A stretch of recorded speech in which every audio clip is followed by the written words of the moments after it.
your weapon in self-defense, you could face hundreds of thousands of dollars in legal fees and expenses. So carry the protection of CCW Safe, Self-Defense Legal Services membership. Upfront payment of all criminal and civil defense costs with no out-of-pocket for members.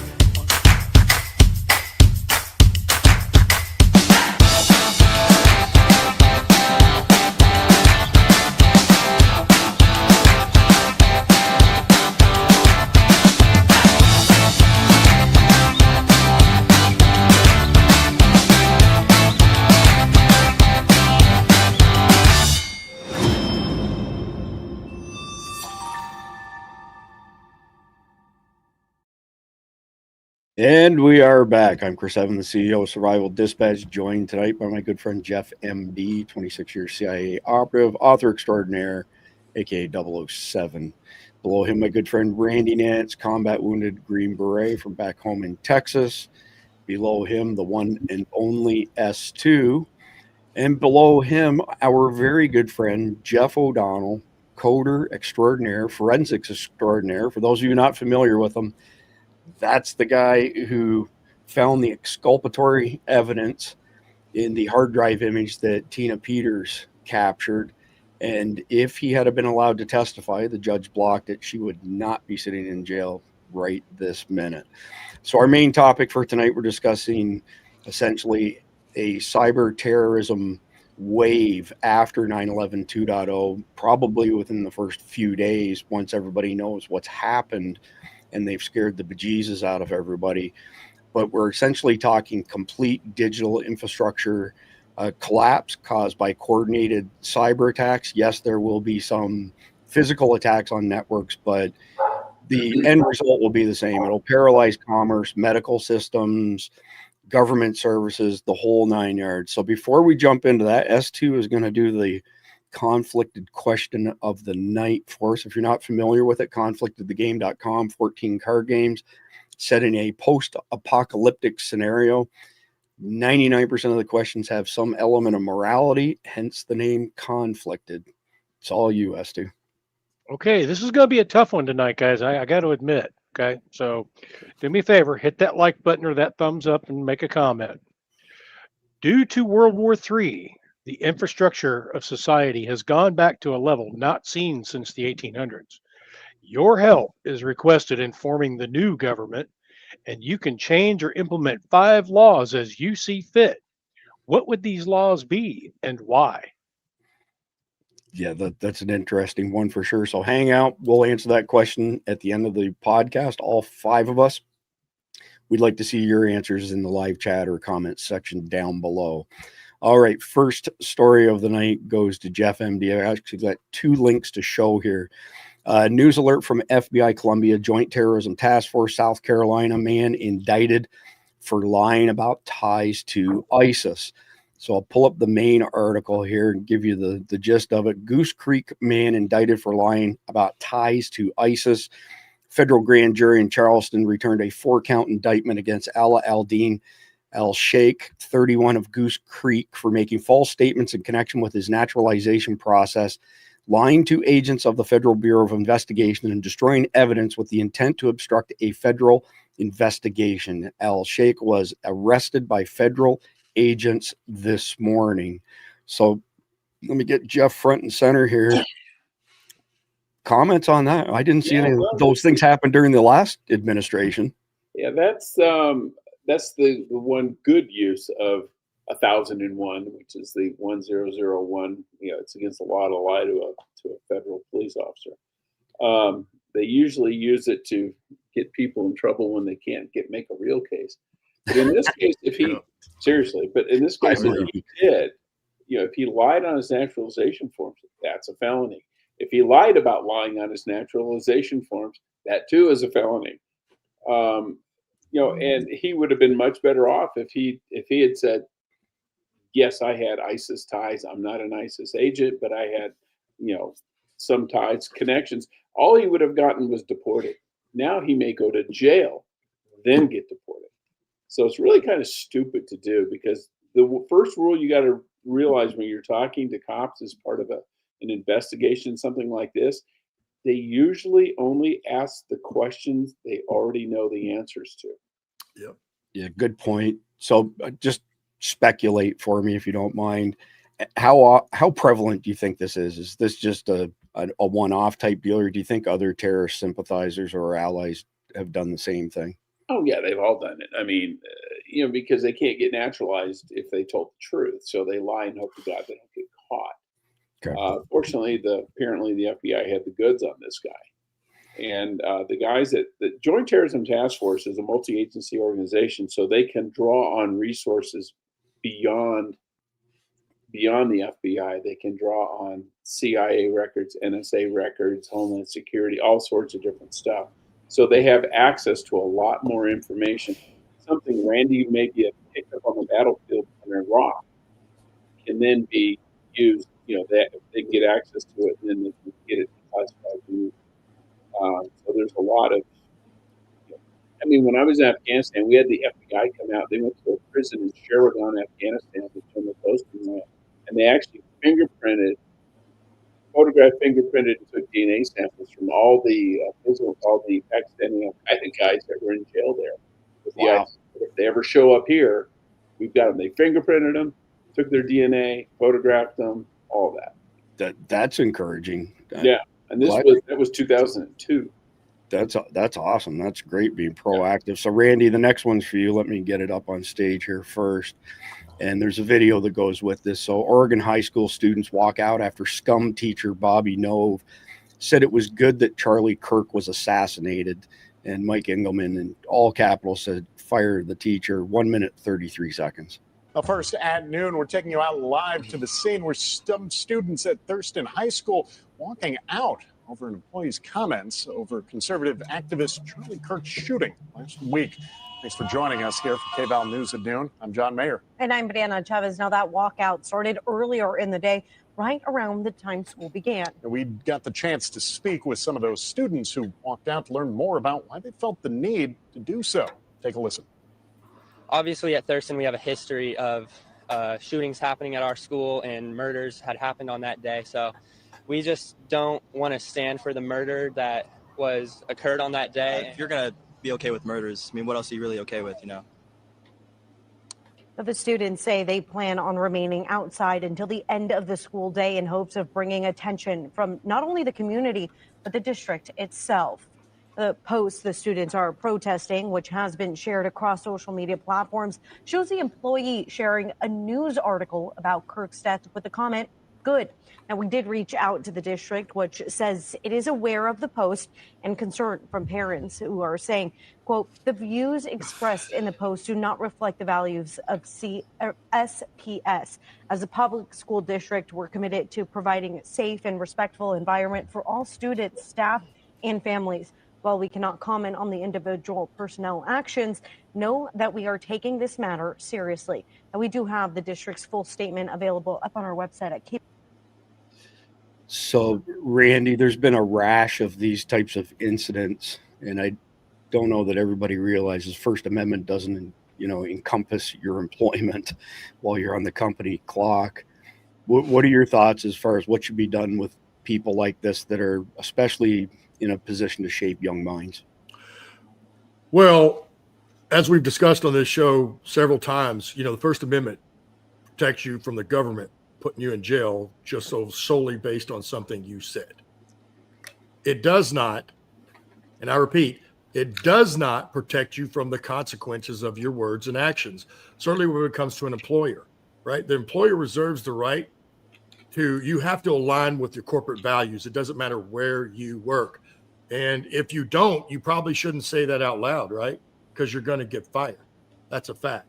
So I've got some notes here. So let's just go, how I think school districts, we should do much more. I mean, just take a look at what's happened. And now everybody knows one of the biggest mistakes we allowed was the left, or those that hate this country, have taken over the education system from the K to 12 and including the higher education. And now we see the results of that. And they have basically brainwashed, let's just take our professional classes for these days, right? They're not the same when I was a kid.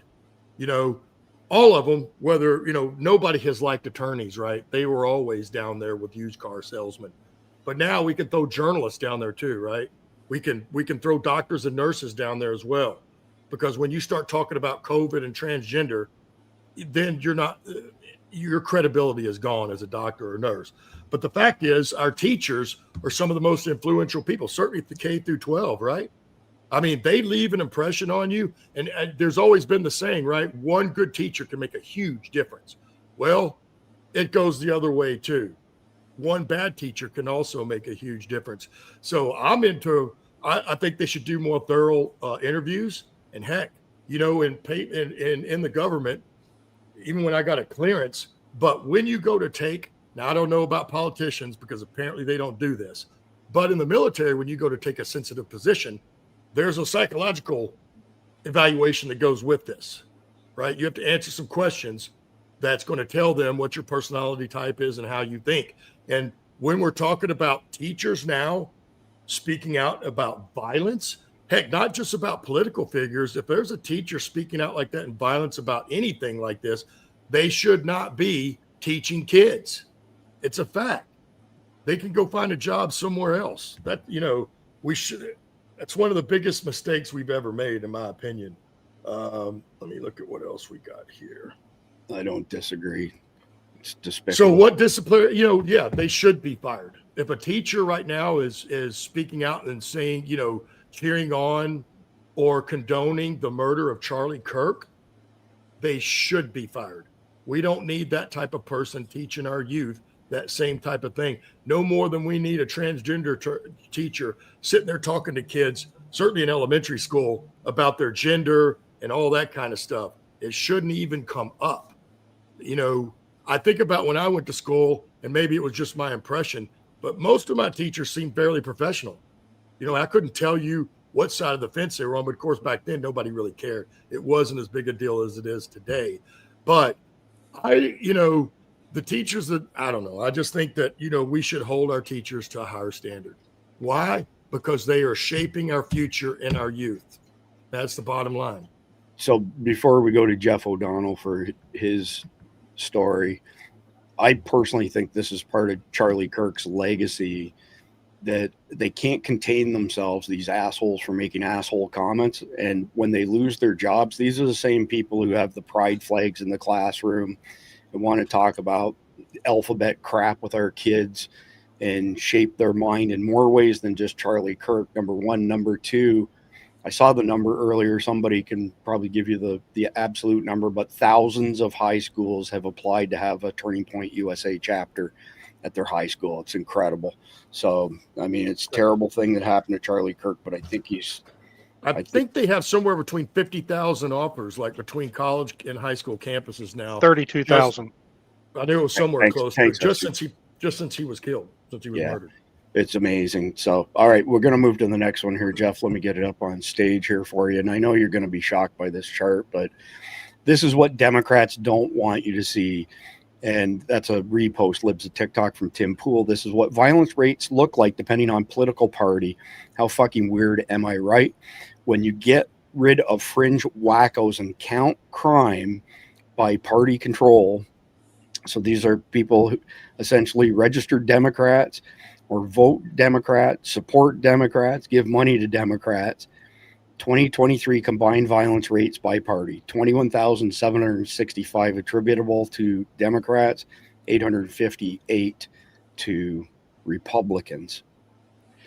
Color me shocked, Jeff O'Donnell. Thoughts? It is totally and utterly shocking. Actually, the disparity did even surprise me a little bit. But then I realized that if you take Hillary Clinton out of the blue side, that it becomes a little better, a little closer. But it's just an obvious thing. I get to see the proposed community notes on X. I don't know anybody else here gets to do that too, because I sometimes get to rate the posts, and it's amazing how people try to carve up and technicality the numbers like this. But it's just common sense. The biggest cities in our country are Democrat controlled. the biggest cities in our country are welcoming, or were, and are still trying to welcome more immigrants, legal immigrants into their cities. The big problem too is if you don't prosecute. It's interesting when you look. I don't have the numbers. Everybody wants a nice little science project. When you compare also prosecutions to reports of these crimes, they don't tend to prosecute or convict in these big Democrat cities and Democrat areas as it is.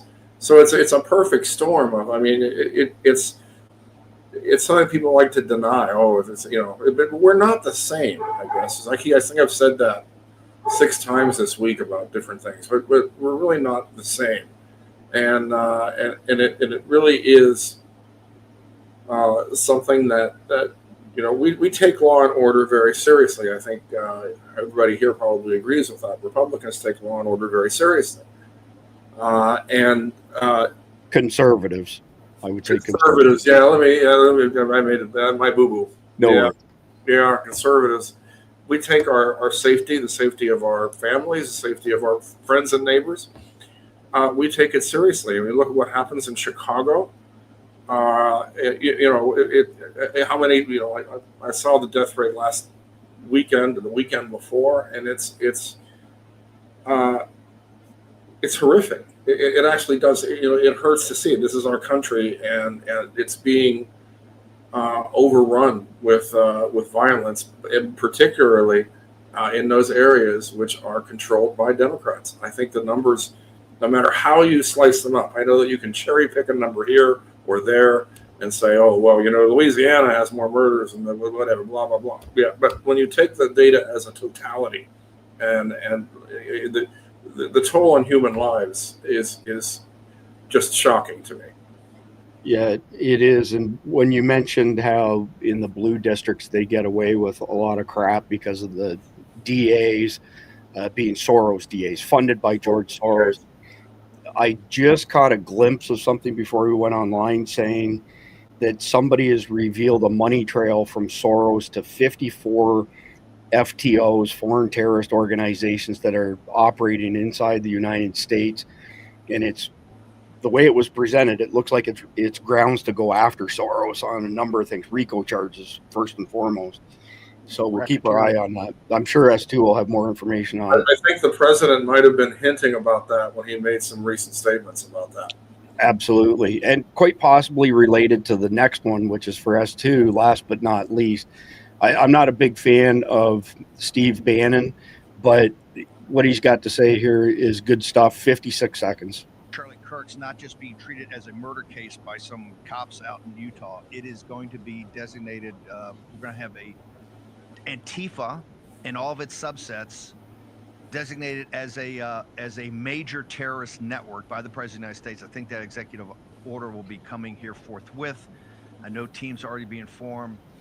This is going to be the end of days for this crowd. You see how they're squealing right there? Well, Antifa's not really, it's totally disorganized. Yeah, okay. That's the top level of the Grundoons. You got the middle level of kind of the military and other intelligence apparatuses that train them. And then you got the base and the bottom and the most important, the operations, the media connections, the corporate connections, the foundation connections, the university connections, and wait for it, the money. And what foreign operators, what foreign countries are in back of this, the color revolution. This is going after the color revolution in the United States of America. And it's going to be full bore. Charlie. So that one's definitely in your wheelhouse, S2. Run with that. Yeah. Unfortunately, you're not going to like my answers to this. Steve Bannon doesn't know what he's talking about. Okay. Doesn't surprise me. It's been long overdue that something has to be done about Antifa, but there is a problem. In order to designate Antifa as a terrorist group, you have to be able to define what and who they are by name. Antifa is a very decentralized, I don't even want to call it an idea or an organization because they're not an organization. A lot of their planning for direct action happens ad hoc. You got a bunch of people. You got guys that have a list of people to call or to get in contact and say, hey, you need to be on this chat tonight. We're going to talk about this. All their planning is done ad hoc, and it's very loosely planned on top of that. Now, they do have ranks, okay? They have what they call the sticks, which are the guys that walk around with the pre-made posters and that kind of crap. But you'll notice most of the stuff that they carry outside of their flags is usually handmade. And then you have what they call the blocks, or the blockheads, which are the guys in the black block. And then you have the medics and the other little useful idiots that carry shit around for them. So in order to prosecute a RICO case, which is what they're trying to do here, you also have to be able to define the individuals and then prove that they are part of that group that you have defined. Now, there are a few out there like Rose City Antifa and Antifa New York City and a few others that can be defined because they have chosen to define themselves in the public space and with an online presence. But that's not enough. The government has no idea who or where these people are, how they meet, how they plan, et cetera, et cetera. Some of us out here, we know who these groups are. We know who these people are. We've been tracking them for the last 7 years. So I personally, from the state that I came from, I have a list of all of the Antifa members, which equaled about 600 in that state. I've got their names, phone numbers, addresses, where they work, their parents' names, if their parents are involved in it, the whole 9 yards. So in order to investigate this, everybody keeps talking about disrupting their funding. Where do they get their money from? Well, there's a misconception that Antifa is funded by billionaires and millionaires like George Soros. Now, there is at least $100,000 of verifiable dollars from George Soros's charity that came through the Alliance for Global Justice, which got the money from Open World Society, and Open World Society was a charity that was funded by George Soros. But other than that, there's no real other ties. And basically that's false to the largest extent that they're being funded by billionaires and millionaires. Antifa cells are self-funded for the most part. They basically are an agrarian society unto themselves, as most anarchist groups are. They will go out and they'll create these things that they call zines. They'll go to comic book shows and they'll sell their handmade zines and things like that. But by and large, most of them actually have jobs and they work. So how do they fund themselves? How do they go out and buy their gear? They make a lot of their own gear. They use the money that they get from their jobs to go buy what they can't make. So how are you going to stop that? You really can't. And as far as prosecuting them, the only way that you can do this is on an individual basis. So let's take an area, a city where you may have 100 Antifa folks come through and burn down a city. You would have to have enough police presence there to be able to arrest all 100 of them on an individual basis. But there's another problem, because there is the Antifa Defense Fund, which comes from overseas. So if you wanted to trace the money back there, but where that money comes from is from grassroots donations and things like that. Sure, you might get somebody that's well off that might donate, a couple $100 here and there, or even thousands of dollars to that. But to date, they've only distributed $250,000 across 26 countries to get people out of jail. So I guess the point that I'm making is they're really, what they're trying to do, I'd like to see the blueprint, because frankly, I don't think this designating them as a terrorist group is going to do squat. I think it may be a deterrence to those that are not as hardcore or willing to go to jail or worse for their actions. Well, I'm not going to hold my breath either, but I guess we'll find out soon enough. So just before we get into the main topic here, I see a couple people asking about Khalid. He's tending to some business work-related stuff that he had to take care of today. So he'll most likely be back tomorrow evening. And I've got another thing that Carnival, who's our premier sponsor, they would like to send you a care package of Carnival meat and merchandise for free, and possibly a few bucks on the side if you have a decent social media following. So if you have a respectable following on social media, email the URLs to each of your socials to support@survivaldispatch.com, and we will vet everybody who comes in, and we will connect you to Carnivalt if you have a decent following. So they're very generous people, by the way, and I've seen some of the care packages that have gone out have been pretty spectacular. So again, if you want to work with Carnivalt, maybe make a few bucks, and you have a following, respectable following, send us an email, support@survivaldispatch.com. All right, so getting into the main topic tonight, I'm just going to lay the background, and then I'll start getting each of the panel members to weigh in on it. So we're discussing the collapse of digital infrastructure in the context of 9/11 2.0. So we've had these complex coordinated attacks, 10 to 15 tier 2 cities. It's taken days to resolve each of those. One of the main points we're trying to make is that after that, we don't go back to normal. We never go back to normal, and things will only continue to get worse. It'll be similar to the Middle East, where there have been well over 48,000 radical jihadi terrorist attacks in the world since 9/11 1.0, meaning that they happen on a regular basis overseas, and we're going to see a lot of that. Surprise, surprise, when you let a couple 100,000 special interest aliens in, color me shocked, but you're bound to have ongoing terrorist attacks. But once word has got out as far as what the attack has accomplished, killing Americans, maiming Americans, blasting out horrendous videos, it's highly likely that we will see cyber attacks, and basically those would be state-sponsored foreign terrorists like Iranian Revolutionary Guard, Volt Typhoon, which is the Chinese. There's North Korean groups.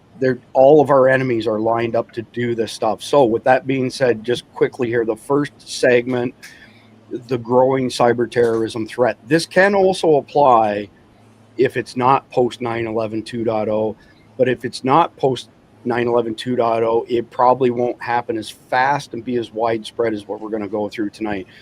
So cyber terrorism, as most of you know, targets power grids, communication networks, financial networks, and the list goes on.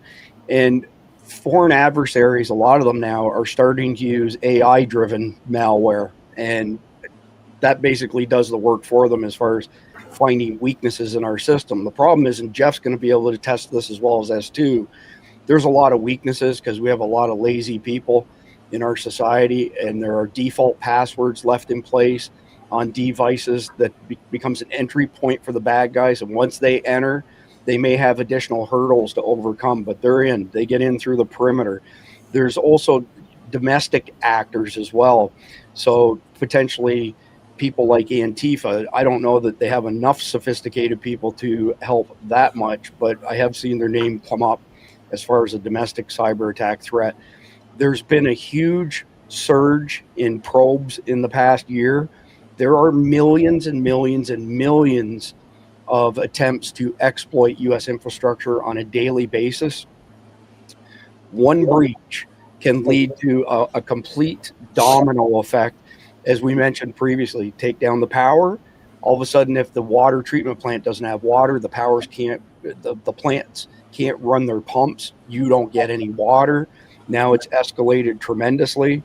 And to be quite frank, we have pretty weak cybersecurity standards at most levels of government. Not all levels, but most levels. Look, we just caught the Microsoft farming out Department of War work to the Chinese. I mean, you don't have to be a rocket scientist to know that that's NFG. So I'm going to wrap it up there. And Jeff, I want to come to you first because this is really your wheelhouse. I'd like to get a feel from you. What do you think are the most exploitable vulnerabilities in our digital infrastructure, both public and private? Thank you. Yeah, we've got as you said, we have a huge problem, and it's not an easily solved one. That's the thing that's the most frightening. As far as what is the most vulnerable, I extremely fear for our power grids. I've done some papers and we've tried to help some people, not only through, I mean, obviously cyber attacks to take them down is one thing, but we're also wide open for things like EMPs, that sort of thing, and when I'm advising somebody like in a company or something like that, and they're like, what do I do? I know we're not secure enough. Is to tell them to plan for the event, because the event is most likely going to happen. So plan on how you're going to recover after the event, and that is, I think, how we have to look at it. We've got state actors, like we're talking about who the enemies are here. State actors, meaning Russia, China, the usual suspects, North Korea, whatever. They have everything they need to break into and disrupt everything. Kind of like as a nation state, we have the ability to do that to them. It's almost become another mutually assured destruction arms race.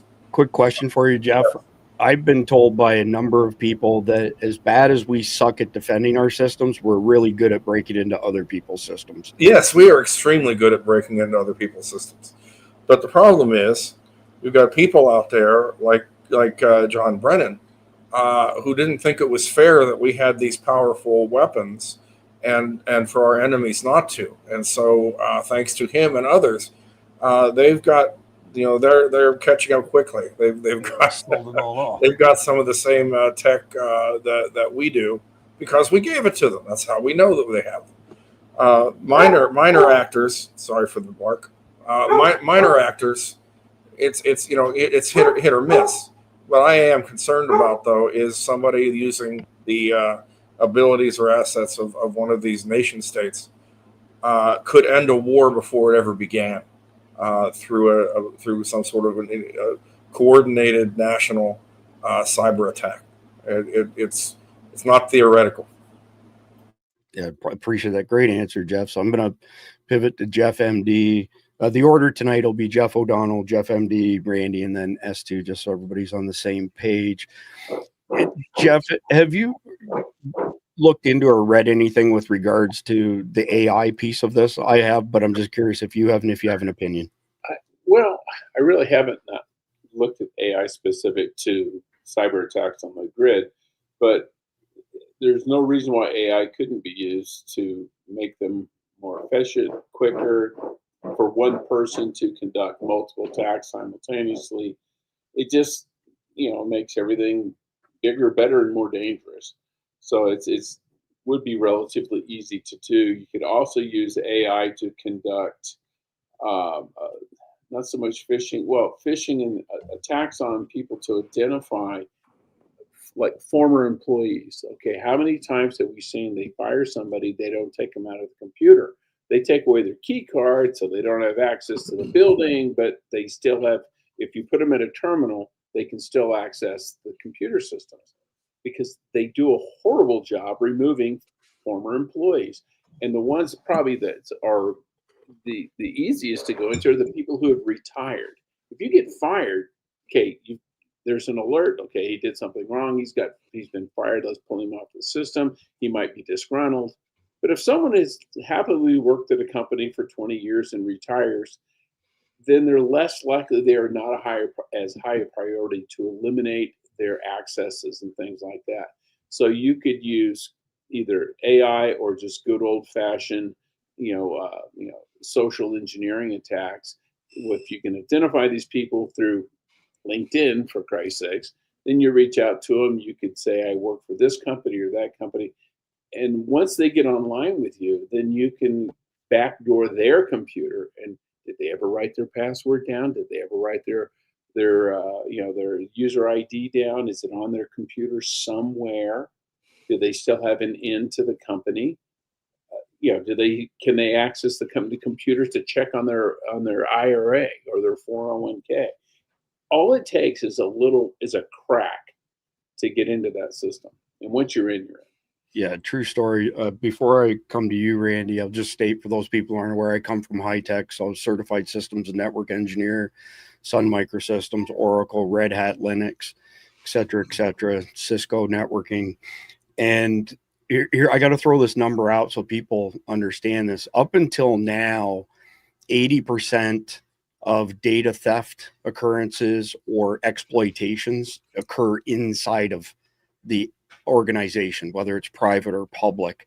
So what we're seeing externally, this is a change as far as our, call it, IT teams are concerned. Normally it comes from inside the business. So Randy, I've got a question for you here. What are your thoughts on the massive increase that we've seen across the board on every type of crazy attack, whether it be active shooter hoaxes, bomb hoaxes, actual active shooters, and also the cyber, side of things? We've seen multiple outages over the course of the past year and change, AT&T, Verizon, and the list goes on.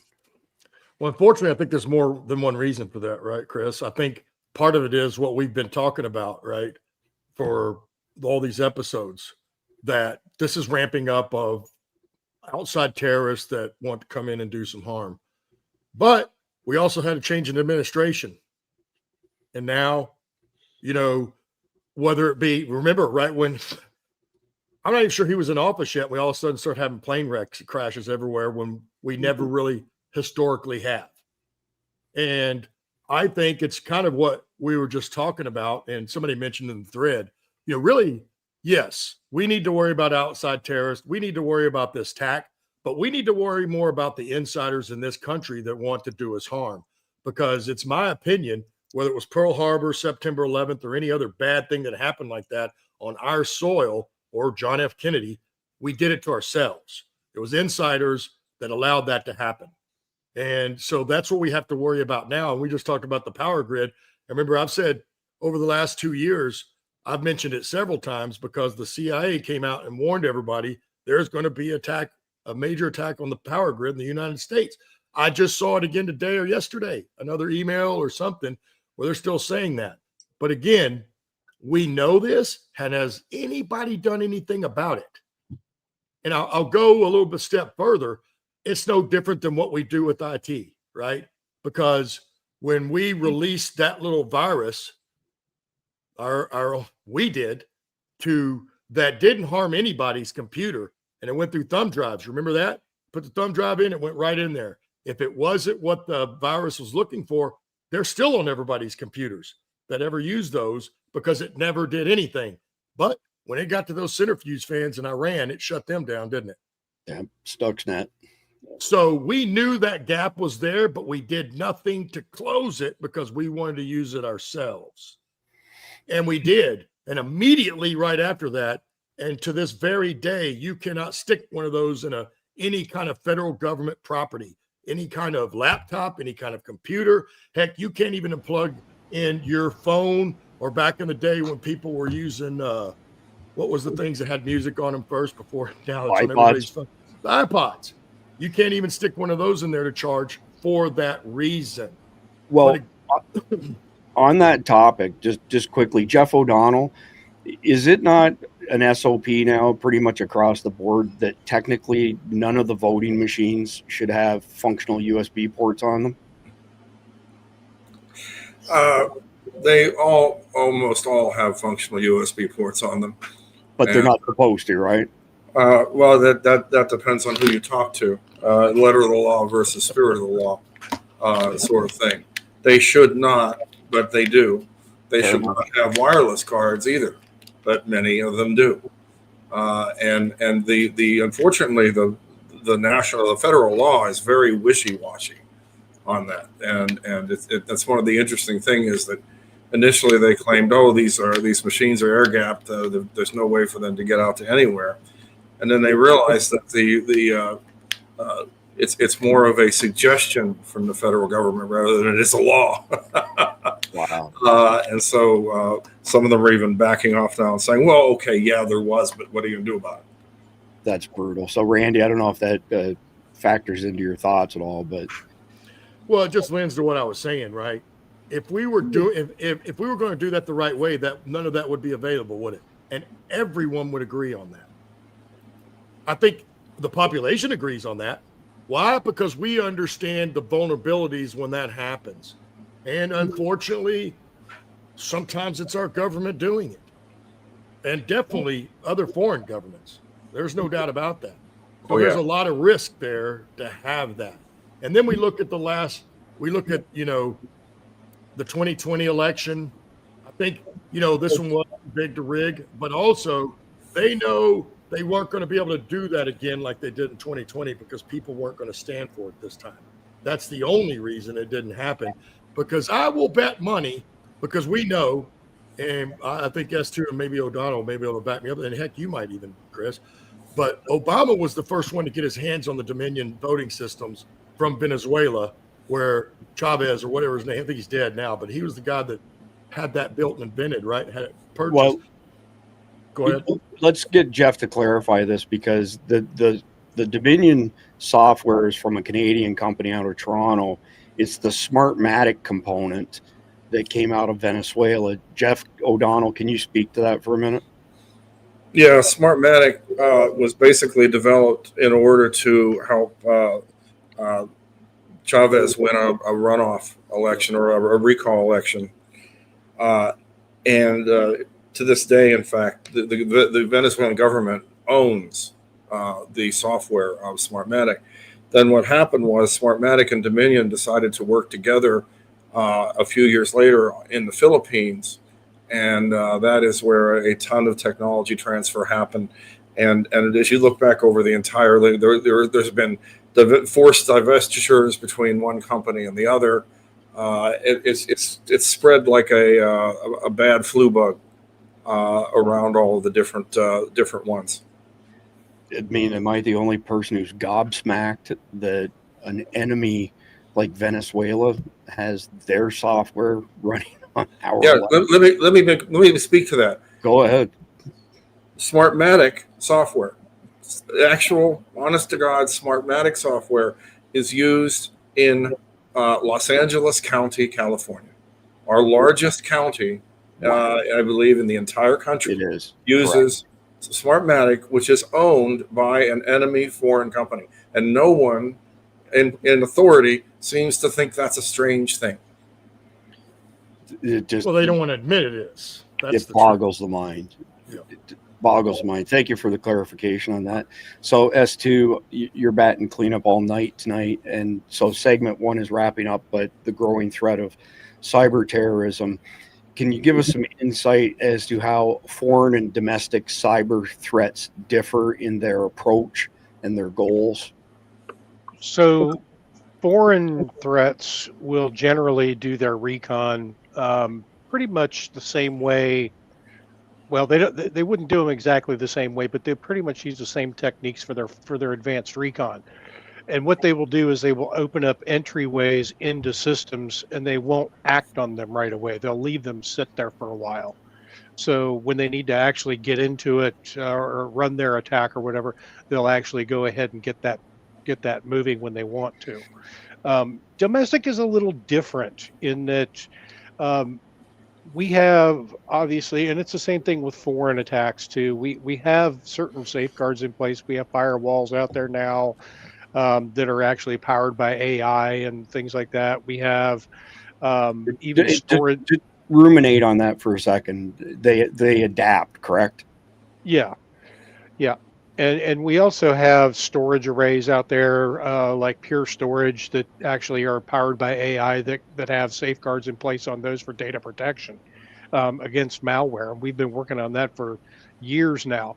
But we've had other things out there too, like an application called Zerto, for instance, that was also a ransomware protection piece of software.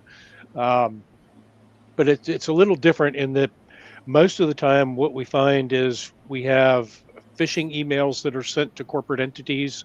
They'll get a list of employees that they want to target at a certain place. They'll send phishing emails. We get them all the time where I work. And you have to really be able to identify those emails that you're getting so that you don't fall prey to clicking on a link or something. And that's done primarily by looking at the headers of the email, which very few people know how to do. And social engineering. Yeah. And then you've got another way of doing it too. And when you speak of social engineering, you can get somebody on the telephone, like Jeff MD said, And if you can convince somebody that you are somebody, then they might just hand their information over to you. There's a whole number of different ways, but by and large, insider threats is what we see the majority of. Me being active in the IT industry right now, people that are actually doing nasty things from within inside. We just had, I don't, the FBI just busted an entire, I think it was a 324 people that they've indicted for scamming the Medicare system through various means by stealing people's names and their social security numbers and filing false claims and things of that nature. So, I don't know how much of all of that falls into the cyber, but I would imagine quite a bit because it actually is all transferred across the wire. Right. So there's all kinds of different ways that domestic is actually, I think, more dangerous than foreign. Yep, fair statement. Appreciate your thoughts there, S2. I just want to quickly show people who aren't familiar with our podcast. If you go to survivaldispatch.news, it takes you to this page. When we're broadcasting live, the video is always at the top that you can see, but directly below it, this disappears, by the way, when the live stream is done, is our sit rep for the day, every single day. And if you haven't seen a sit rep situation report, this is what they look like. And we give that away for free. If you sign up for a free account, you get all the daily sit reps. You get our Saturday watch guides, and you get early access to all of JJ Morris's instructional videos.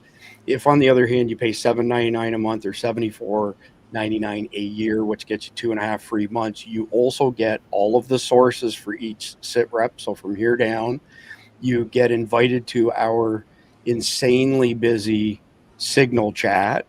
And S2 will tell you there's just a tremendous amount of intel going through there because he shares a lot of it himself, as well as other people that are on the Survival Dispatch News team. You get all 37 of our Survival Dispatch Insider e-mags that sell for $10 a piece, so $370 worth there. And you also get enrolled in the SDEN system, Survival Dispatch Emergency Notification System. You don't have to do anything. You just sign up. You're automatically enrolled in it. And we appreciate everybody's support. So moving into segment number 2, which is the economic collapse from cyber attacks. So think of how crippling cyber attacks can be on banking, trade, supply chains, completely halting, of course, e-commerce.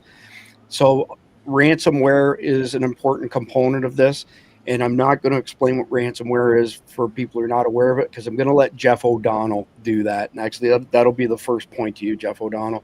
But you also have network breaches. So ATMs, when those networks are hacked, online banking, retail operations, there's no more, being able to withdraw money or pay for anything, whether it's retail or not. Supply chain disruptions clearly lead to empty shelves, and I'll let the panel speak to that. As small businesses who lack significant liquidity can be put out of business in the blink of an eye. Just look what happened to a lot of small businesses during Charlie 19. Absolutely brutal. And if all of these things happen in succession, you're basically in, for lack of a better term, economic paralysis. And then, of course, that spreads. It becomes a global thing. And there's been multiple breaches in the financial sector that have had this ripple effect. And when we come back to S2, he's the fourth in the lineup tonight. He has significant knowledge in this for a very specific reason, which I'm not going to mention because I don't want to reveal precisely what he does for work, but he has a ton of knowledge on this. So Jeff O'Donnell, to you first. And I've got 2 questions for you, but the first one is, can you explain ransomware to people, please? Yeah, ransomware is when some bad actor gets some software onto your computer that how it usually works is usually what it will immediately do is encrypt every file on your system, except for the ones that they still want you to be able to boot up your system, but any documents you have, text files, programs that aren't critical to actually booting up, will be encrypted with a key that only they know. So you turn your computer on, it boots up. Usually they'll leave a little note that comes up and says, you've been, in fact, we've got you ransomware. you pay us $2.1 million, send this much Bitcoin to this address, and we will send you the key to unlock your system. Now, most of the time, they won't send you the key. So anybody who actually does business with these people are idiots. And this, it ties into something that was said just a minute ago, and that's that it is absolutely amazing in this day and age. When I find out about how some systems were hacked into, and I think it was maybe something very sophisticated they used. It turns out it was a phishing or spear phishing, or a social engineering attack, where just somebody was just too dumb. I hate to use the word, but in this day and age, when you're in a business like a number of us are, it's like, how could you not know to look, make sure that an email saying that, click here to confirm your purchase to Neiman Marcus, when you've never done a doggone thing with Neiman Marcus, go ahead and click on it and give all their information. Let me just throw this in for a second, Jeff, and then carry on. So we got an email a couple days ago that said that we needed to log into our Bank of America account to approve the $10,000 ACH that we were sending. Well, we have no Bank of America account. It was just a wild guess. And what they were essentially looking for us to do was to click on the button, fake login page, so that they could capture our credentials for Bank of America. But that's a pretty good example of what you're speaking of right there. And if you're out there listening, okay, and one of the simple things, most email clients will let you do this. In the place where you have from and to, and you say it says from Bank of America, usually you can click or right click or something around that, and it will give you the actual email address. And it's going to be Bank of America at xyz.chinacom.cn or something like that. And you'll see immediately, oh, that didn't come from Bank of America. That came from something else. It's it's a pretty easy thing to do, and get used to doing that. Or as he just said, if you get something on Bank of America and you don't have a Bank of America account, just delete it. Don't even play their game. Don't waste the time even worrying about it. So again, I have two questions for you. One question for everybody else in this one, but how do cyber attacks on banks disrupt daily commerce? Well, everything's so connected. I mean, that's the point. Everything is now connected. The same thing with the supply chain. Even a DDoS, a denial of service attack on a bank can shut down their network, meaning they can't. And certainly, if they actually get in and do something, what happens to do? Well, they're gonna have to shut their network down for a while to fix it. And given the fact that money gets routed now, from bank to bank to bank, it does not take very many banks to be out of commission before suddenly the money is not flowing anymore. And of course, we don't have paper money anymore. We just have little bits and bytes that pretend to be money. And when those bits and bytes can't get around, you suddenly can't get your money from your ATM anymore, or use your card, because suddenly you can't confirm how much money you have. So it's a very critical thing to, I think that there should be more actual requirements. None of us are big regulation people, but some things make sense. And some banks just do not, especially smaller ones. But like I said, they're a link in the chain. Even a smaller bank can be a link in a bigger chain, and you bring it down, and it just starts putting more pressure on the other ones, and before you know it, you've got a huge problem. Yeah, cascading. Thanks, Jeff. Appreciate that. Jeff, MD, what vulnerabilities in supply chains amplify the economic damage caused by what Jeff just described? You're on mute, Jeff. Sorry, he was talking about the ones and zeros of money transfer. But there's the physical aspect as well. Physical things need to get moved from point A to point B. That's by trains, by airplanes, by trucks. And all of those are dispatched by computers. If you think about when Amazon comes to your house, you can go online and we're 5 stops away. It should be there in 27 minutes. They know exactly where you are, exactly what's on the truck, where it's supposed to go. That's all computer driven. If someone takes down the computer system, might as well be driving a brick. And it gets even bigger on a larger scale when you look at massive infrastructure about things that need to move that aren't going by truck, think pipelines. We have the Continental Pipeline, which carries huge amounts of oil from Texas to the Northeast, was hit by a ransomware attack a few years back and turned it off.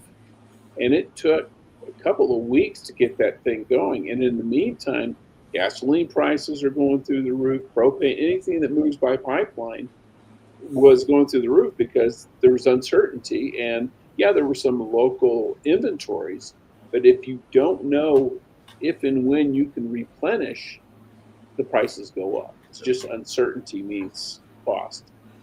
So it's at all levels. Yeah, appreciate that, Jeff. I want to throw out an audience poll. If you've ever received a phishing email where it was asking you to click on something and give up your credentials, if you've ever clicked through and put your information into that page, put a 1 in the live chat. If, on the other hand, you've never seen it or you recognize that it was a phishing attack or attempt, put a number 2 in the live chat. Just curious to see what the numbers are. Randy, moving on to you next.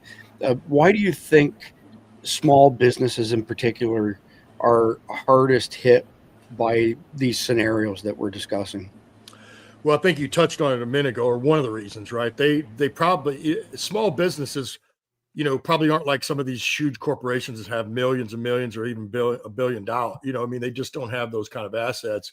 And then small businesses most likely don't have an IT department either, right? They might have an IT person, or it might even be the manager doing it. You know what I mean? That's not a real expert like Jeff O'Donnell. And we got a good example, and you may remember it, or Jeff will. I don't remember the name of the company, right? But it was something like what you talked about earlier. But it wasn't a guy that retired. He was their IT guy. They had an IT department. I remember they made specific little parts, right? And then there was a number of those parts, but then they had thousands of combinations that could be made with those, and it was all computerized. Well, the IT guy they had became unhappy, and I guess they didn't give him a raise or something. And then he eventually got another job.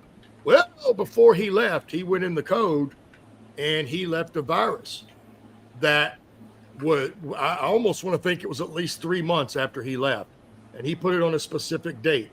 So that date, when the people came in, they opened up the computer, it said, oh, there's a problem. Click here to fix. So it made sense to them. I'm going to click on there to fix. But then it completely shut everything down and it tossed all of it out. And that company was making millions of dollars off of these parts, and they literally went out of business. I just don't remember the name of the company, but it it was in the early 2000s, I believe, and it was because of one guy. Now, of course, they went through forensically and eventually found this virus, and this guy went to prison for it, but that company never recovered. I appreciate that. I'm seeing lots of results come in. Dorothy, I wish I could train my wife to not do number 1. I get it. Not direct towards my wife. She's very technically apt, but well, Dorothy, your wife's not on here either because she definitely isn't watching that comment. So, S2, can you cite any real world examples of commerce being? Yep, there it is. Bad karma just mentioned. I'm sorry, Chris. Yeah, no problem. S2, can you cite a real world example of commerce paralysis? Yeah. The ship that hit the Baltimore Bridge in 2024. Okay. So what happened there was when that ship hit the Francis Scott Key Bridge, I think it was called the Dolly is what it was. That's the primary shipping channel to the port of Baltimore, and it ended up stranding vessels and halting inbound and outbound cargo flows. The port closure and the cargo backlog that it caused, as well as the wreckage, that basically including the ship and 4,700 containers that prevented access to that port for weeks. There were 12 ships that were initially trapped inside the port and up to 40 or more that were on their way in that were diverted. and the closure affected imports like $59 billion in automobiles. That particular port is the top U.S. handler for automobiles coming into the United States. You had farm machinery and construction equipment that was affected also. And then you turn around and you had rerouting to alternative ports that was caused by that problems. Ships had to be redirected to East Coast facilities like the Port of Virginia, Philadelphia, New York, New Jersey, and even some of the Gulf Coast ports like Houston. And basically that added anywhere between 500 to 1,000 miles for ships that were headed northeast with the cargo, increasing that transit by 7 to 14 days and the fuel cost by 20 to 30%. And you had, you had other issues too, where you had specialized cargo challenges. They have what they call roll-on, roll-off ships for vehicles that can't easily switch ports, because Baltimore has unique infrastructure for unloading of things for those types of ships. And then you had the coal and the sugar exports that were facing bottlenecks, and some of those shipments were idled for months. So how do you close the loop on tying that back to the cyber side of things? If I recall, they came up with some, for lack of a better term, some bullshit excuse that the generator went off. But what people don't understand is those ships nowadays are controlled by computers. Yeah. They have a very small crew that run on them, and those ships can be hacked. And in fact, there was something when I was doing my analysis on that, there was something that kind of led back to it. I forget what it was right off the bat, but there was a piece of software that particular ship runs that was actually hacked. So this is how that ties back into that. Yeah, appreciate that. One last question for you, Stu, before we move on. Hold on, moving quickly. So all of our auto payments for mortgage, electric bills, car payments, etc., all stop with a hack. Can you address that, Stu? I'm going to say yes and no. They stop electronically, but if you have some things like paper checks and things like that, there are some places that you can walk into and you can pay your bills. You can walk into your bank and you can pay that bill, and they'll have some kind of a backup system for that. And I'll be quite honest with you, the financial systems in our country are very, very resilient. They're designed that way on purpose for just these sort of things. And that's why you have a lot of the financial institutions that are investing in all of these safeguards to safeguard against ransomware, to safeguard against insider threats, things of that nature. So I personally, unless the grid is attacked, and even then, data centers, many data centers out there, the larger ones, have their own backup power systems as well. So I don't place as much vulnerability on our financial systems as I would other things. Yeah, appreciate that. Thanks, us too. So moving into segment 3, and there's 5 segments tonight, healthcare systems in peril. So hospital reliance, of course, on EMRs, electronic medical records, makes them a target. Back to ransomware that Jeff O'Donnell already covered, as far as locking out access to patient data, potentially halting treatments and surgeries, attacks on what are called IoT devices, the Internet of Things. So we've had this explosion of IoT devices in the past, call it 10 years in particular, where we had billions of devices connected to the network, or the interwebs, whatever you want to call it. And now we have hundreds of billions of devices connected. So all IoT means is you take a dumb device, you put a sensor on it of some sort, you connect it to the network, and it relays data. So when you access, for example, a smartphone app that is gathering information from your security camera, that's a simple example, but that's an IoT device, or what's referred to as an IoT device. Typically, based on the way most counties share EMRs, electronic medical records, amongst their facilities, you can have one breach at one location, one hospital, that can cascade across the entire county in the blink of an eye. Recovery costs can be many millions per instance.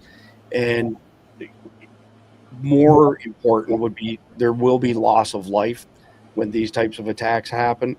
And we're back to what we commented on 2 chapters ago, or segments, that there was a doubling in attacks, cyber attacks on hospitals from 2024 at this point to this point 2025. So in 12 months we've seen double the number of incidents and attacks on healthcare facilities. And of course, when you take all the emergency services offline, now you end up with delayed responses, delayed care. It's all bad. There's nothing good that comes out of that whatsoever. So, Jeff O'Donnell, why are healthcare systems such an appealing target for cyber terrorists? That's a good question, and there's actually numerous answers to that. First of all, they tend to be very profitable, and also the stakes of recovering are higher. I mean, a bank recovering from ransomware, it's money. A hospital recovering from ransomware could very well cost lives. So the people who do the ransomware know that, and they know that the hospitals are going to be more likely to take the chance to pay the ransom to get it back. You also have extremely rich data in hospitals. The personal information, the typical social security numbers. They'll have financial details. They will have medical records, which can be used for all sorts of mischief and ransom and that sort of thing.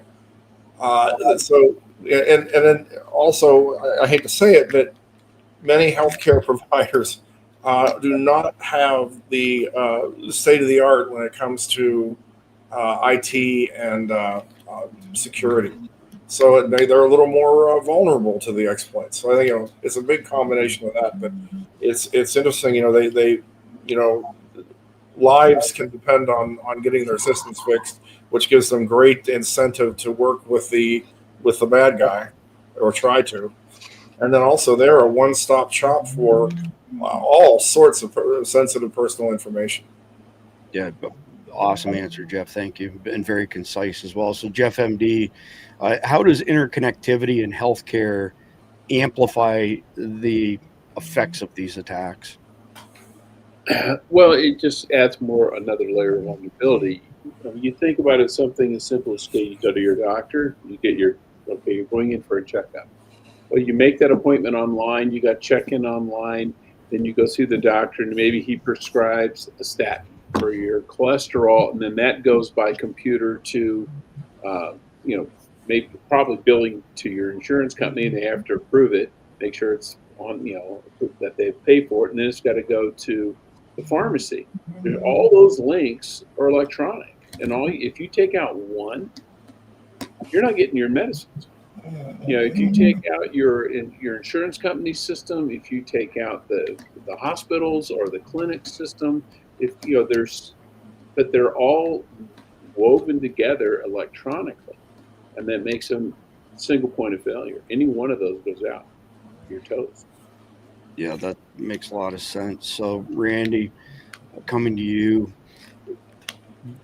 both Jeffs kind of touched on this, but in your thoughts, what are the human consequences of these cyber attacks, more so than what Jeff and Jeff have already put out there? Just go a little deeper, another layer deeper, if you can. Well, if you look at it this way, you know what I mean? If the internet goes down, none of us will have anything to do. Now it's not cable or other stuff that we use. The internet is the biggest thing, right? That's how people communicate. It's what we use to connect all our systems. I mean, you think about if without internet, there's a lot of things that you're not going to do that we do now. We have to go back to doing things like we did in old days. We wrote things down, we put them in an envelope with a stamp and an address and mailed it off, but further than that, if we lost the internet and electricity, think about the bind that would put a lot of people in. And certainly your more vulnerable neighborhoods would be a nightmare. You know what I mean? Because what we would see is kind of what we talked about at that point. It'd be like it is in Florida when there's a hurricane, right? That thing's barely even gone by, and all the criminals are coming out to raid the places where everybody left their homes because they had to retreat to get out of there. we would see the same type of thing. And then, you know, if it was worse than that, you know, it could literally bankrupt some folks because people don't, you know, it's amazing even to this day how many people in this country, and I'm probably not even that far of it, but you're only one paycheck from being away from being homeless. You know what I mean? And then if you can't go to work and get paid, what are people going to do? How would they pay their bills if they can actually pay? How are they going to feed themselves and their families? May not be able to do that. And then again, what if you're one of those people that has medical equipment at home? You're not in the hospital. Like there's plenty of people on dialysis that also have those pumps at home. What are they going to do if they need to pump every day and now they can't run it because there's no electricity? You know, that's a dire situation, but there's tons of that stuff out there. Since this segment is on, you know, attacks on healthcare in particular, dialysis clinics, any clinic, think of like cancer oncology, you know, clinics. Yeah. They're DOA. Like you don't have a chance. You don't stand a chance. Bad stuff for sure. Thanks, Randy. S2, are there any urgent, or I'll use the word urgent. Are there any urgent steps that hospitals could take to bolster their defenses? Well, the first one I would say is to implement strong access controls, particularly when you're talking about any system that you're accessing PII with. That's to use multi-factor authentication, role-based access, and regulated credential audits to limit unauthorized access to sensitive systems and patient data. One of the other things you could do would be to encrypt your data so that you're using end-to-end encryption with both data at rest and in transit. The other thing to do is to educate your employees by conducting regular security training, basic things on how to identify spear phishing and all that kind of junk. Deploy advanced firewalls and advanced equipment that have next generation technology on them. Like right now, I mentioned earlier, using AI systems that are proven to work. Keep your software updated regularly, your critical software. And one of the most important things is developing an incident response plan. If you don't have a plan on how you're going to address an incident, i.e. how to stop the attack, how to recover from it, you're going to be screwed in the long term.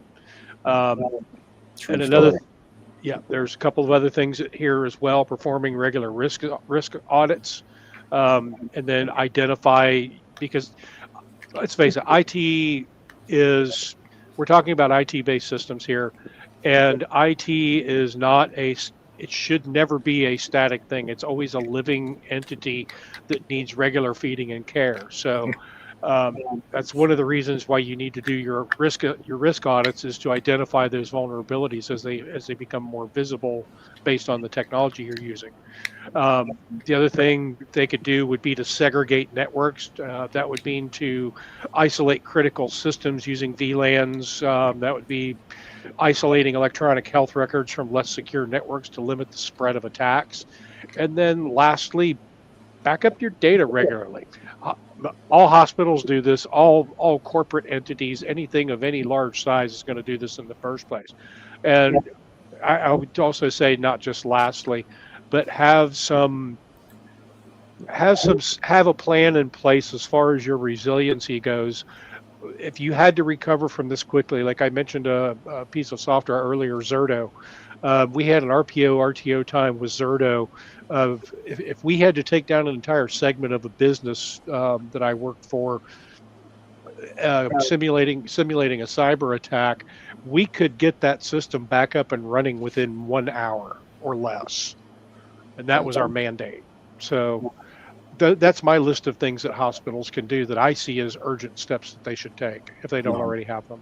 Yeah, that's great. That's fantastic information, S2. So we're moving into segment number 4, government services being paralyzed. So everything from collecting taxes to emergency services to your water plant and everything in between. So number 1, from a financial perspective, government agencies depend on digital systems so they actually have revenue coming in, they have money to pay for things, including our security, think law enforcement in particular. So a coordinated strike could disable revenue, across the board pretty much. and absolutely cripple the country at the county level. We've got a ton of outdated government technology. There's some weird phenomena that I'll have Jeff and S2 speak to as well, but there's a lot of people in IT in the tech world who are, how shall I say it, isolationists. They don't want anybody, digging into their world, what they're doing, what they have in place. Many people get ultra defensive over this sort of stuff, and they get complacent. And they've got an old piece of hardware and software that is running and doing its job, and leaving that in place. As S2 said, the only thing that stays the same in the attacks, amongst other things, is that nothing stays the same. So your old machines become more and more vulnerable, especially if they're not patched. And again, I'm going to let Jeff O speak to that in just a second, but you're taking away all the safety nets for people when you nuke all of these systems. You've also got large state actors, as I mentioned earlier, Volt Typhoon from China, where they're looking for large scale disruption. As far as the grid's concerned, you've probably heard me say this before. We have 3 grids, East, West, Texas. Occasionally they're connected. Texas will connect to the Western grid, send some power to California, since, Governor Newsom closed all the coal burning plants. So now they don't have enough energy. So they'll buy some from Texas to keep things going. But most of the time they're separated. 55,000 substations in America. 9 of them are critical choke points. This is well-known information, so don't send me any hate mail that I'm giving the bad guys ideas. Always happens on this topic. If you hit those 9 substations, you knock out power to 95% of America. Essentially, the only people left with power are the ones who live close to the power generation company, and there's no substation in between them. And as I mentioned earlier, that attacks have doubled.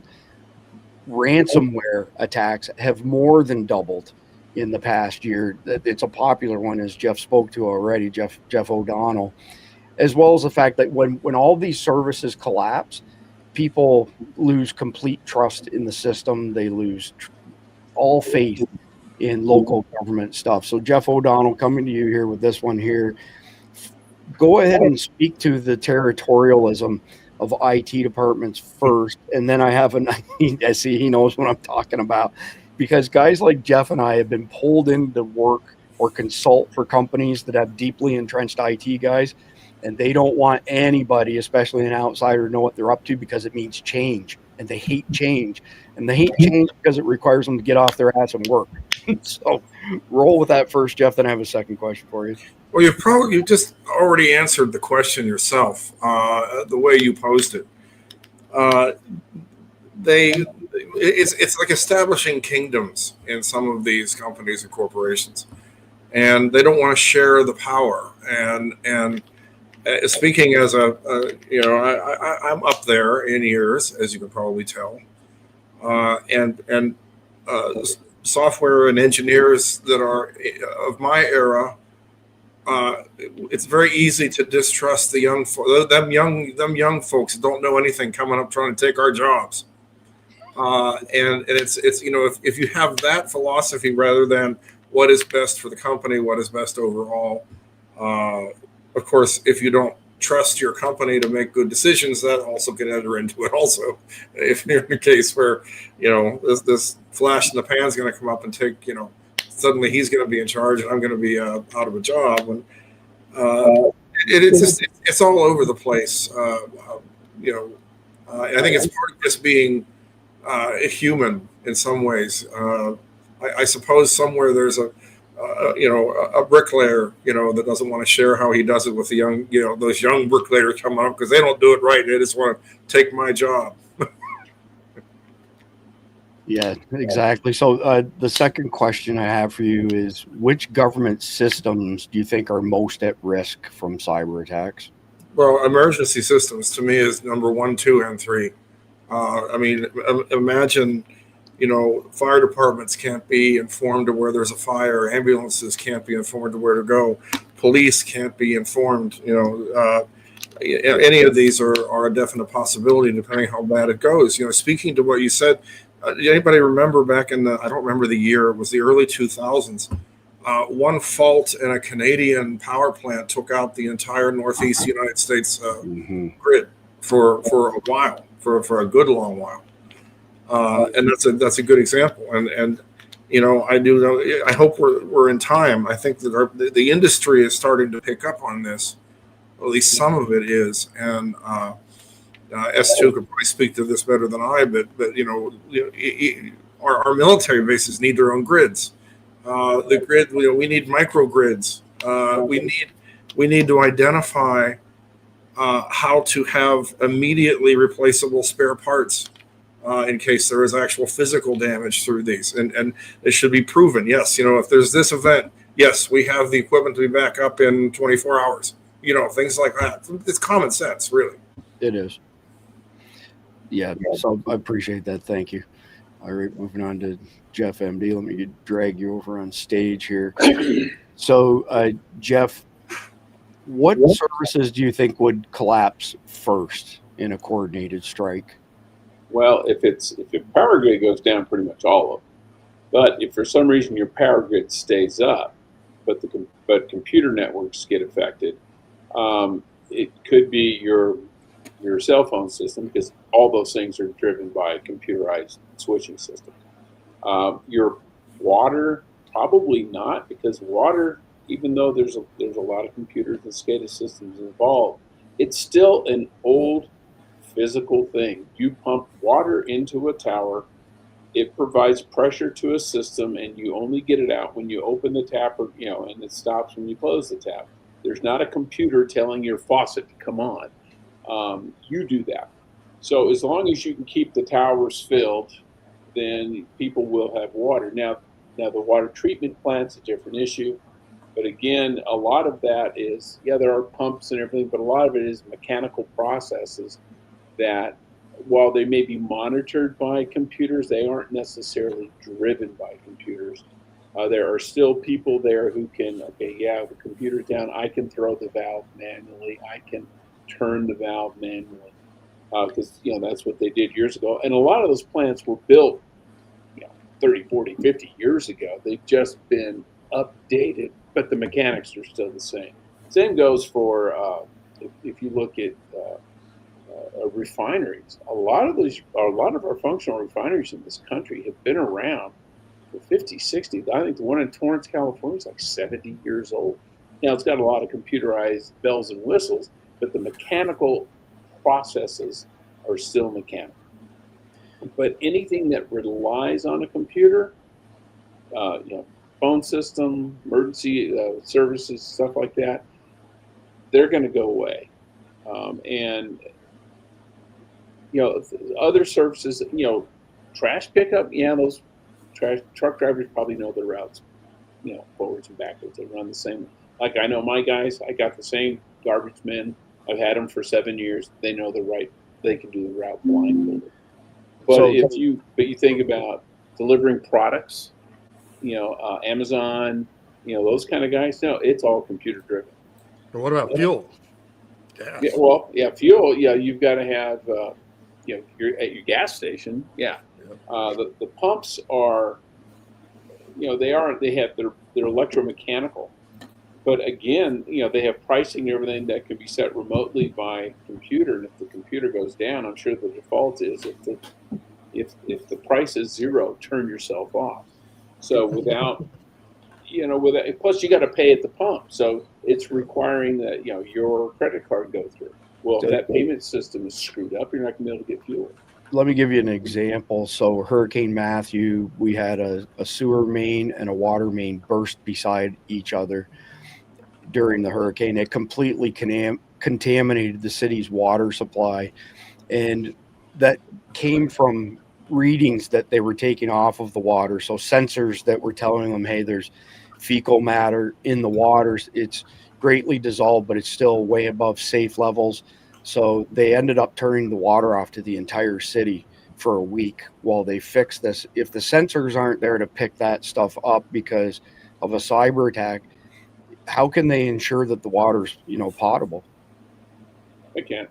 But on the bright side, your water may have been contaminated, but your sewage was cleaner than normal. Okay, spiffy, very spiffy, right? So, Randy,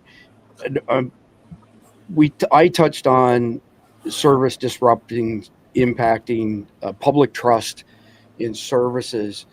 Take it one step further. What happens after people lose trust in their public services because they've been knocked down? Well, they probably stop paying for them, for one, right? If they still have the ability to pay for them. But I wanted to add a little bit of humor in here because there was a comment a ways back that Lat put on there. Lat, trust me, the auto warranty folks, they're still going to find you no matter what happens. That's clear. We can't get rid of them. It doesn't matter if everything goes down. You're right. They're going to show up to your door to sell you another auto warranty policy. That was the second call after Come Here, I Need You, by the way. It was an auto warranty call. There you go. I thought it was you may already be a winner.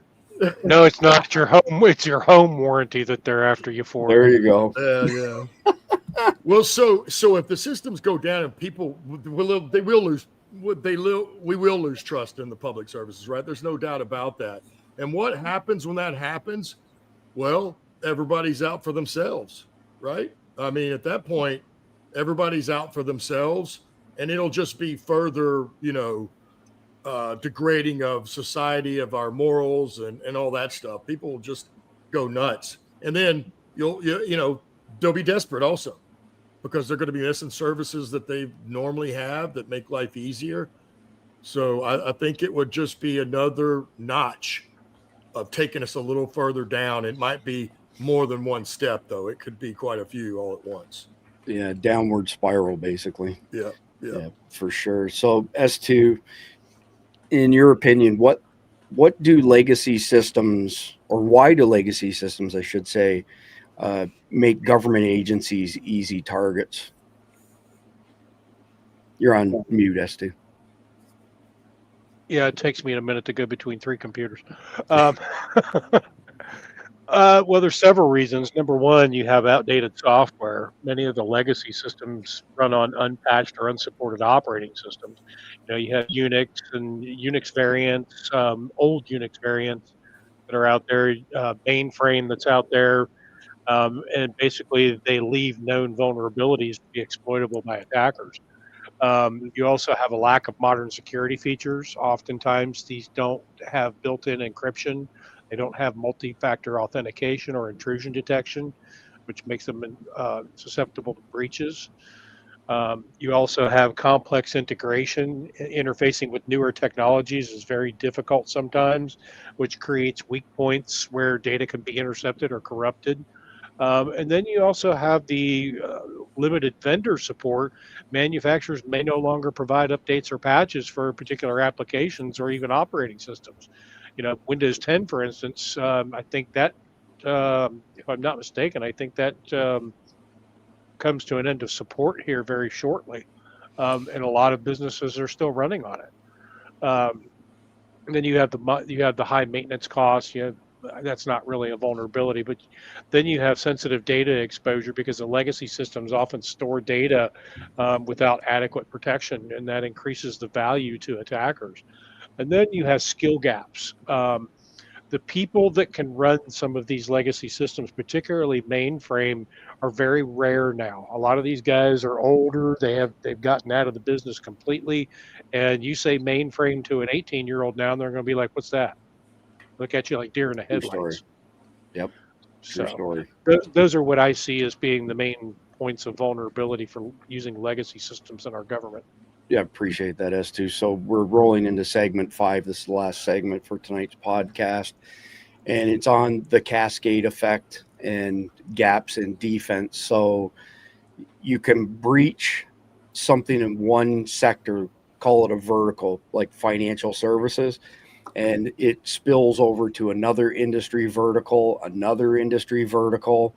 And so it's not just inside that industry, it's multiple industries, as Jeff explained, that are tied together. A lot of times they're called 3PL or 4PL or 5PL systems. Stands for third-party logistics. So, for example, you have your credentials, your login to see everything, but you might be working with a distribution center and a logistics company, so they can log into a portal and see the information that's available to them, but they can't see the rest of your systems. And they're very, very common. They're in use in grocery stores in particular.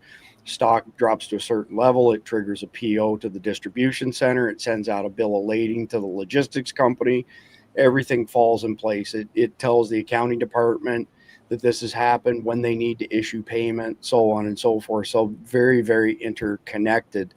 So that's one example of how, the cascading effect can happen, but it can go from e-commerce and the private industry to healthcare, then the government. The cascade effect has the ability to span pretty much every industry vertical out there. And it also, as a result of that, it greatly amplifies the speed of collapse for the entire system.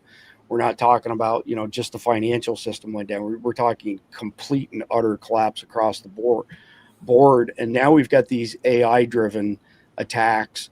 And I'll give you a really, really simple example. So there's an application that's been around since Christ was a cowboy called Nmap, and it's a network mapping tool.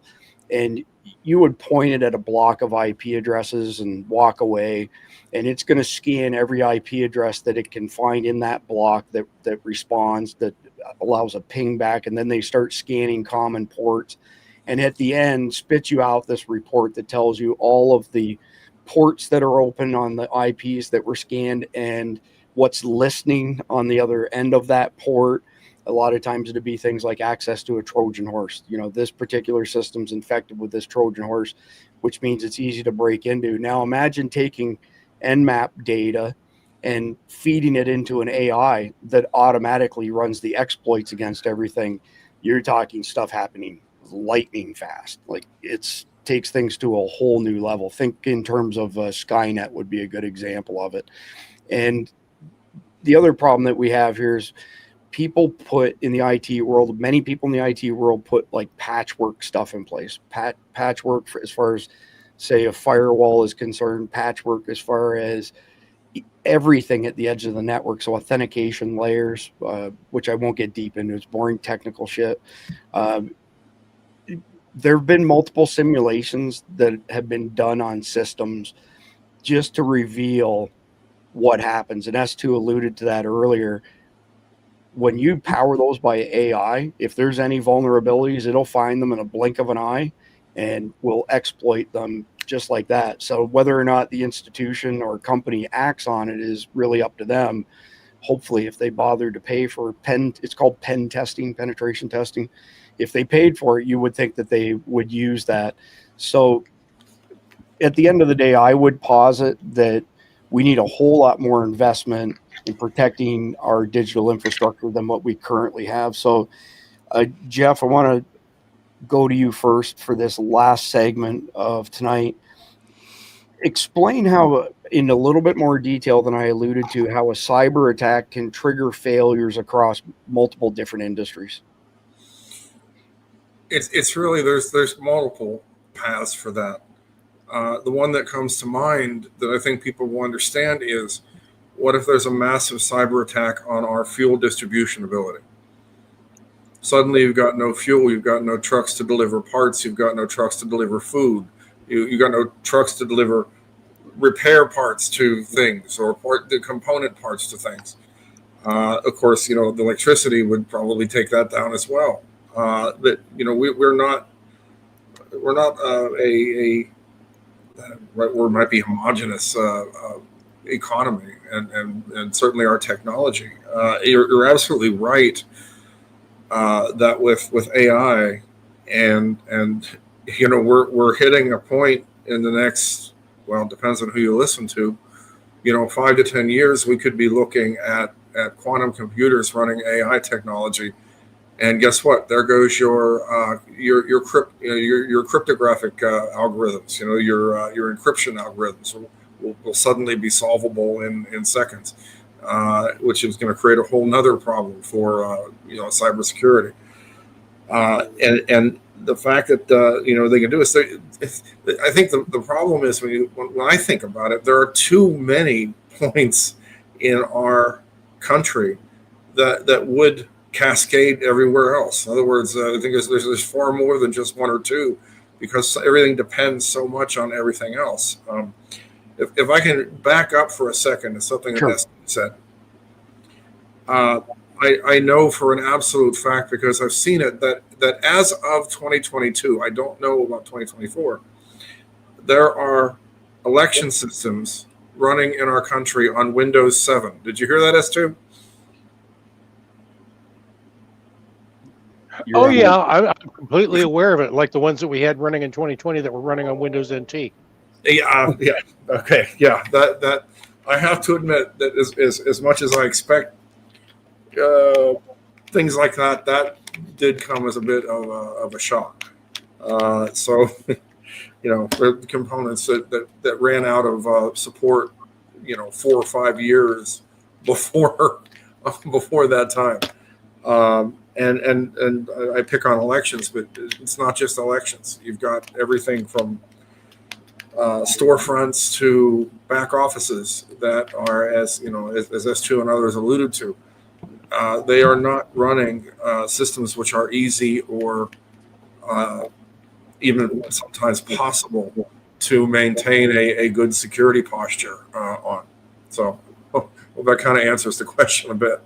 Yeah, I got a true story for you if you got a second. True story. I was in a state agency in the prior state that I lived in way back in the day, and we were looking for a system that was running a rogue operating system.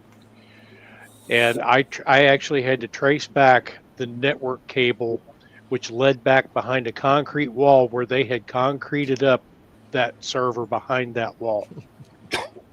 Wow. Oh boy. And it was one of those old legacy systems that was running a piece of critical software.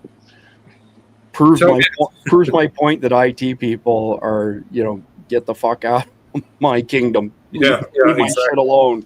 It's brutal. Sorry, go ahead, Jeff O'Donnell. Yeah, we just all have to be able to adapt as far as that goes. And just S2, tell me it wasn't a TRS-80, please. No, it was not. It was a Z80 microprocessor. It was actually a white box running Novell. Yeah. Timex Sinclair. It was a Timex Sinclair. Or a Commodore 64. I have it on good authority. Commodore 64, yeah. I had one of those. So, Jeff MD, why do you think current cybersecurity measures are falling short? Because we hear of one, attack successful after another. And I would say that for everyone they tell us about, there's many they don't tell us about. Oh, yeah, because it's embarrassing for companies to admit that, especially when they want your data. Yeah. I think, one of the main reasons is what we've just discussed. But there's two things, too, in business that I always found particularly frustrating. When budgets get cut, the first places they try to save money is training and security, because those are two things that aren't demonstrably bringing money to the bottom line right now. Yeah. So, so they always say, well, we'll cut that later. And I've seen it in government programs too. Your budget gets cut, you reduce your training budget, and that just means you have stupid employees. But so they don't put the time and effort into it. No one looks at it as that important. It's, to most people, especially non-technical managers, it's a necessary evil, and they just kind of shunt it away and say, yeah, let somebody else deal with it. The other one is there are so many disparate systems out there that talk to each other. There is no one-size-fits-all application, and people like simple one-size-fits-all solutions. Hell, there's not even 1,000 sizes fit all or fit anyone solutions, because everything is so customized. And you see it, you worked at Sun, somebody would order a computer and it's got to have this and it's got to have these kind of ports, and everything is customized within an inch of its life. And therefore a lot of the system solutions have to be equally customized. And it would be like, if you bought a car and you ordered it from Ford and you said, I want this particular headlight, I want this particular light bulb in my backup light, and you went that far down in the weeds, and then you take it to a mechanic and you say, what's wrong with it? How the hell should I know? This thing's Frankenstein's monster. And a lot of big systems are like that. And the same thing is is a big problem with nuclear power plants. Every nuclear power plant in the United States is essentially unique, which means there's no mass production, and every operating system for it has to be equally unique. So it's grossly inefficient. Yeah, as you're saying that, in the back of my mind, I can hear Johnny Cash one piece at a time. But taking car parts home and building his own Cadillac out of it. But yeah, thanks, Jeff. Appreciate it. Randy, a question for you is the effects of the cyber attacks on people. How can communities prepare for stuff that's initialized by cyber-induced chaos, essentially? How can people get ready? What can they do? What would put them in a better position if they did something right away? Well, I think, you just have a plan, right, of what you're going to do and what kind of backup systems that you have in place, even if it's all the way back to analog or something, as long as whatever you have is going to still work, it's usable, because if things go down, you're not going to use all this high tech technology. This is not going to happen, and I've always said it doesn't even matter. It doesn't matter how high speed we get, because even technology fails you in the moment you need it the most. That's what I learned in the military. But, I think that communities could start talking about it. Certainly your municipalities probably just start educating folks that this is what if this happens, this is what you need to do, or this is what we're going to do. Just like we talked about not too long ago. You remember when we grew up, there were little cartoons and little things on Saturday that weren't just cartoons. They had informational stuff in there, right? And kind of educate kids and the public. I think we could do something like that. And, because I don't think that certainly small communities have kept up with some of these older systems, right? So you're not going to be able to just hop right back on there, I don't think. But, I think education would go a long ways of talking to people about, if this goes down, let's go to this. Just like we spoke about, if they ever crash the financial system, which at some point they probably will, or we went to something else, or they try to make you take a chip, right, for digital identity, and you don't want to do it, there's going to be a barter system that pops up when that happens. So there's always going to be some sort of alternative. You just have to find out what that is. Yeah, I would just put a little bit more things for people to do. Number one, getting their head wrapped around the fact that this is a cascading threat. So if we're under attack and you see, let's say your bank fails, you can't log in, you can't get ATM money out, it's pretty good to anticipate other systems are going to follow with that. So we've covered this ad nauseum, but I'm going to throw it out there again, then I'll come to US too to back cleanup. But the first thing is make sure that you have multiple ways to ensure that you have clean, potable water. So whether that is going to the grocery store and bringing home an extra case of water every time that you go, whether that means you put a water bob in your bathtub, they hold 100 gallons, they've got a hand pump on them, they're $35 on Amazon. Whether you have, say, Sawyer Mini filters, whether you have, pills that are the chlorine based that can treat it, don't use bleach. Even if you don't, please don't use it. Well, it doesn't work after 6 months. A bottle of bleach that's never been opened 6 months after it was produced has no efficacy to speak of. It's not a good solution. If you want to go relatively on the economical side, get chlorine that you would throw in your pool. The granulated chlorine, that's a good way to make water safe. But 3 is 2, 2 is 1, 1 is none. Make sure that you have multiple ways to ensure that your family has drinking water, because that's more important than everything else. The second thing, and we've discussed this at length, is power independence.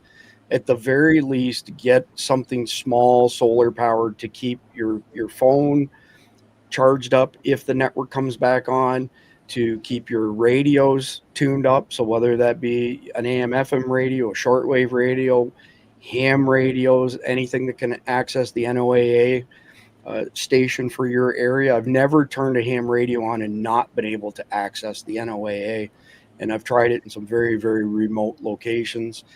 And then the next piece after that I would throw out there is food security. you've got to anticipate that when these things go down, it's going to hit the food supply chain really, really fast. And if you have no power, I'm not trying to be, funny here, cheesy, stock up on Carnival.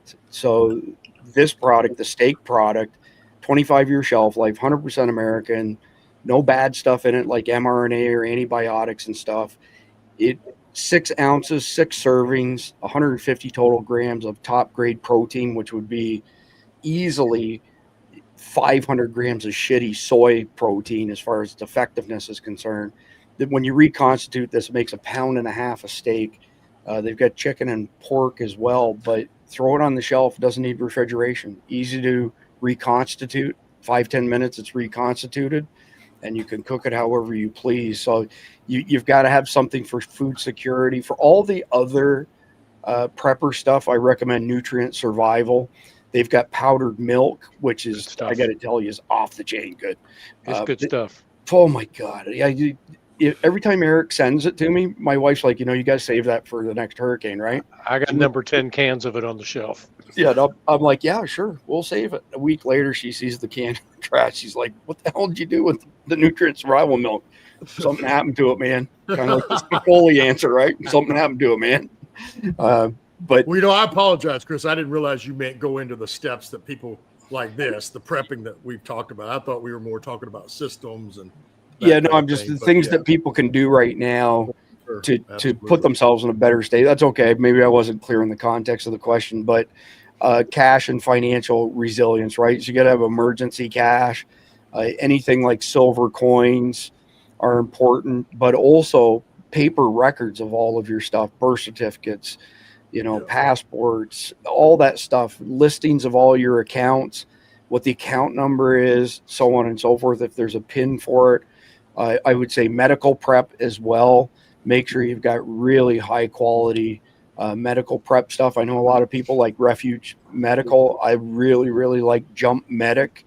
A young lad who's a paramedic. He's in his early 30s in Oregon. He's fixing to move his family to Tennessee because of the bullshit out there. But Jump Medic makes some very high quality stuff, and they make a bag that when you unzip it, it unfolds to a T, and you don't have to go digging through the bag to find anything. Whereas everybody else, I end up dumping the freaking bag and looking through it to see what I can find, because when you're in a rush, it's the only way to get that stuff out. I went through it when my mother fell beachside on a sidewalk last year, and I grabbed the wrong first aid kit or first aid bag. Comms redundancy, which we've talked about. So Garmin InReach Minis, Starlink, the LTE handsets, POC Link is the one that we're looking at right now. And hopefully you've got some mutual aid set up with your neighbors. And, honestly, go through some grid down drills. Go flick the main breaker and see what you can power with what you've got, what you've invested in, and how you're going to get by. I mean, your fridge, if you're not opening the door nonstop, maximum 3 days before everything spoils that needs to be refrigerated. So just a bunch of stuff to throw out there. Apologies, S2, for not getting to you right away. Oh, hang on. You talked about water, but don't forget to mention your water bladder. That is also a very good product to store water. Certainly if you can put it in your bathtub. And what'd you say? It's like 50 gallons or something, or 100? So a water bob, $34.99 on Amazon. Yeah, they're 100 gallons. We do it because we've been without water during hurricanes, which I've explained, and it allows you to pump some water out of the water bob into the commode so you can actually flush the toilet, because that becomes a big issue. That having an outdoor latrine will become a significant issue in the long term. And make sure your floor can support it. Yeah. Yes. 100 gallons, 8 pounds a gallon, people. Yep. 800 pounds of water. For sure. You're not picking it up. That's a fact. No, exactly. So sorry, S2. So last kick at the can, why are current cybersecurity measures falling short for the most part? Maybe not so much in the financial industry, because they were the first ones to embrace this, but other industries haven't embraced it so much. Basically just not keeping up. I mean, it's a pretty simple answer, just not keeping up with technologies.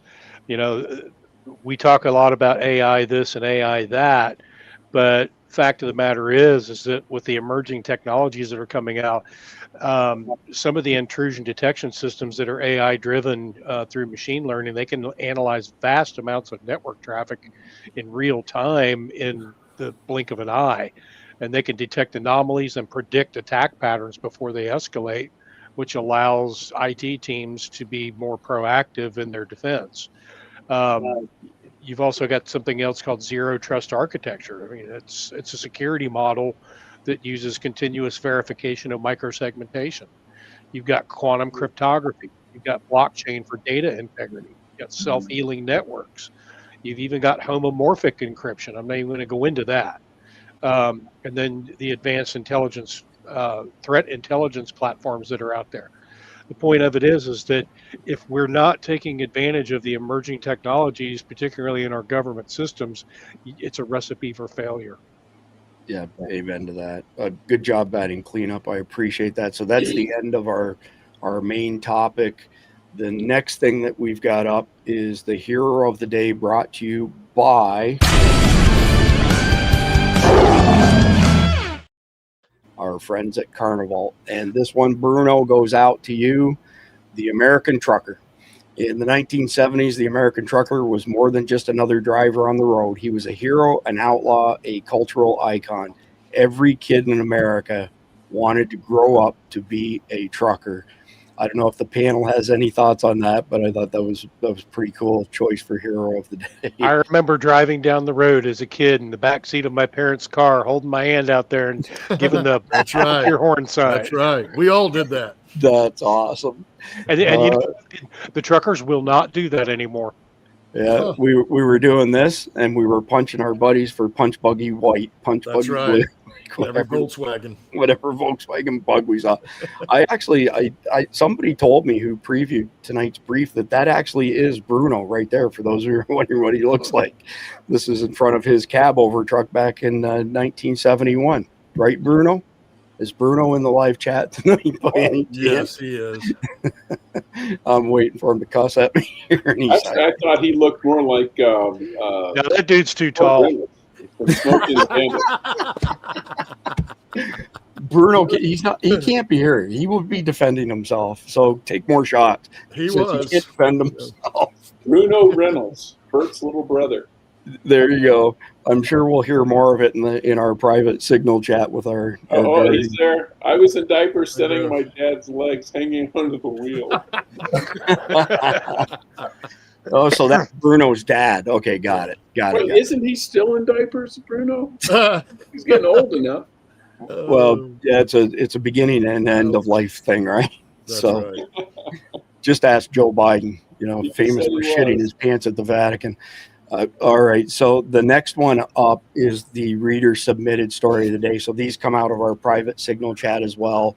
We've got some amazing people who just gather a shit ton of interesting X posts and news links. This one is from Dale. Dale is an absolute machine at this stuff. Tim Smith has been an amazing addition to that crew. Holy cow, Astro Mom, Dee Dee. The list goes on. I can't even remember everybody, but we've got an awesome crew. This is really, really good news here. FCC Chairman Brandon Carr weighs in after ABC pulls Jimmy Kimmel off the airwaves. Broadcasters are different from any other form of communication, including here on cable right now. Fox News doesn't have an FCC license. CNN doesn't. But ABC, CBS, and NBC, those broadcast stations do. And with that license comes a unique obligation to operate in the public interest. President Trump ran directly at these legacy broadcast outlets and exposed them to market forces. And a lot of these affiliate groups said, we are tired of carrying this stuff. There's more work to do, but I'm very glad to see that American broadcasters are standing up to serve the interest of their communities. And this is why Jimmy Kimmel, poof, gone, kicked off the air. 1 minute and 15 seconds. Broadcasters are different than any other form of communication, including here on cable right now. Fox News doesn't have an FCC license. CNN doesn't. ABC, CBS, NBC, broadcast stations do. And with that license comes a unique obligation to operate in the public interest. And over the years, the FCC walked away from enforcing that public interest obligation. I don't think we're better off as a country for it. But look, President Trump ran directly at these legacy broadcast outlets, and he exposed them to these market forces. And a lot of these affiliate groups said, to your point, we're tired of carrying this stuff. Late night shows, something's gone seriously awry there. They went from going for applause, from laugh lines to applause lines. They went from being court jesters that would make fun of everybody in power to being court clerics and enforcing a very narrow political ideology. And Nexstar, as you noted, stood up and said, look, we have the license and we don't want to run this anymore. We don't think it serves the interests of our community. Sinclair did the same thing. So there's more work to go, but I'm very glad to see that America's broadcasters are standing up to serve the interests of their community. We don't just have this progressive foie gras coming out from New York and Hollywood. Yeah. Does anybody want to comment on that before we move to the conflict question? Bring back Johnny Carson. That's right. That's right. Watch him all the time in reruns. Good riddance. My wife puts Johnny Carson on occasionally, and it's amazing how witty and funny it was. It was great content for sure. But moving on to the final piece of the night is the conflicted question of the day. S2, take it away. Here we go. If you haven't done it already, make sure you smash that like button or the thumbs up button or whatever button you have available to you that's nearby. Here we go. Due to World War III, the infrastructure of society has gone back to a level not seen since the 1800s. Your help is requested in forming the new government, and you can change or implement 5 laws as you see fit. Why would you? What would these laws be, and why? Go. Cool question. A really cool question here. So, Jeff MD, you get first swing at this one. I think the first one would be on taxes. Everybody pays the same rate. None of this, well, you're more successful than your neighbor, so he's going to pay less than you. No, he should be more successful. Another one I would do is say the whole eminent domain thing. Since you're going to be rebuilding a society, you can't just go and take somebody's property because you find it convenient. There needs to be a process where the person can, basically say, no, you can't take my farm because you think you can run it better than me. Because we need to get back to the basics of, property, personal property rights, gun ownership, self-defense, stand your ground. I would, make that a law for everything. And when in doubt, look at the 10 Commandments. They were pretty straightforward and they worked for thousands of years. Yeah, true story. Yep, very well said. So I'm just going to go counterclockwise here. Randy, you're up. Yeah, that's where I would have started. For me, I go back to biblical principles, and not much of society is going to be left after this type of thing, right? We're not talking about a huge city anymore. Now, it may years later, but I'm going to go back to the 10 Commandments and what the Bible preaches, right? And that's how we're going to lead that society. In fact, that's what we were supposed to do. When we started this country, it was based on biblical principles, and even the government was supposed to be submissive to God. And we see that isn't the way it is today. Mm-hmm. And that is the problem. So I'm going to go back to biblical principles and run it that way. Good answer, Randy. Jeff O'Donnell. Well, I kind of second what they said. On a more practical level, assuming that you're going to have to put some sort of a government, whatever size it would be, I think that it would be an excellent thing to immediately and permanently, whoever, whether it's a mayor or there's a new Senate or whatever, you immediately have a 1 or 2 term limit on any elected office. In other words, let's start again and let's not have professional politicians. That's awesome. Good. Great, Jeff. S2? I have actually 5 that I can cite off here. I would repeal any law that exists where you can be sued for shooting an intruder in your house because you have a right to self-defense. Amen. I would repeal or add a law that gives the people the right to remove politicians at will for a cause. That's pretty obvious why. I would make the collection of income and property tax unlawful. Yep. I would make it a law that any person, if proven true in court, that willfully harms a child gets execution by firing squad, because we have to protect our future. Careful, And lastly, careful, Jeff. You're Jeff O'Donnell. You're a white guy. You're inciting violence. Hey, yeah, you're a middle-aged white male. you extremist, you. That's right. Yep. Sorry, S2. I couldn't let him get away with that. And my last one is I would make it unlawful for any person in charge of teaching children to be communists, and that's another obvious why. Yeah, it is definitely. So I'll give you my answers in just a second, but we want to see your thoughts and answers in the live chat while you still have time. Of course, we have a closing video. It's a few minutes long, so you can enter your answers there as well. And if you don't get to enter it in the live chat, or you watch the rerun of this, put it in the comment section down below. We monitor that stuff closely. So I came at this from 180 degrees opposite to everybody else because I had an inkling of the type of laws that these fine gentlemen came up with. So here are my 5. Number 1, no pink, purple, or hair dye. No nose rings, no SSRIs, no inciting others to inflict real harm on real Americans, and a complete repeal of the NFA and all other gun laws and requirements. Poof, done, gone. Regulations. Hey, so Daughtry, be careful. He said outlaw assholes. None of us would get in then, bro. But this is true. We need to have a very good definition of asshole. That's right. That would be necessary. I'm getting better. I haven't been called one in at least a year. I mean, asshole or professional asshole. There's a big difference.